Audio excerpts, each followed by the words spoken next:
Chapter 38 A Grand Celebration. The next day, a grand ceremony was organized in the Grand Palace in the mountains to honor the trio for saving Nubaganda. Hundreds of creatures from across the lands traveled to give their thanks. All of their friends who had helped them on their quest were there as their guests of honor. To start, there was a great big party.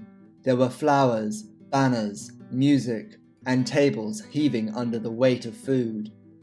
Terry and Kerry were up to their usual tricks of telling far-fetched tales of treasures waiting to be discovered.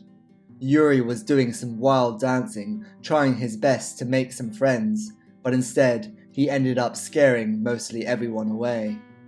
Snugglewump was having a snooze in the corner and had a cluster of the multicolored Unimegas covering him. A few had dared to go near his mouth, and as he let out a rattle of a snore, they went flying through the air. Tigra had perched himself outside, with his head poking in through one of the windows. There wasn't enough space for him inside. Dimitri the Bomble was standing by the desserts, helping himself to cakes, tarts, fruits, and treats, anything that was sweet. Scepter and Patty the Flamingo had organized everything. They had become good friends and were standing to the side, looking over everything, making sure it was going to plan and everyone was behaving. It was truly a celebration. Later, at the ceremony, the trio stood in front of the grandmother's throne. They turned and looked out to the crowds. The sun was setting in the distance, casting the last rays of sunlight through the palace windows.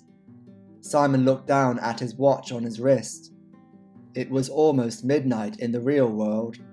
It was his birthday tomorrow. His arm was starting to fade. Guys, he called out. You're disappearing, Sarah exclaimed. The grandmother walked over to them.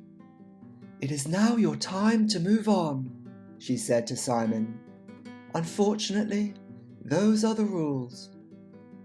Isn't there anything you can do? Kenny asked, worried. No, there is not, she replied. Once the clock strikes midnight on the 13th year from the day of birth, that child can no longer visit Nubaganda. Can't you make an exception? For him? Kenny asked. No, not even for him, she replied with a heavy sigh. She turned to Simon. Simon, thank you, she said before giving him a hug.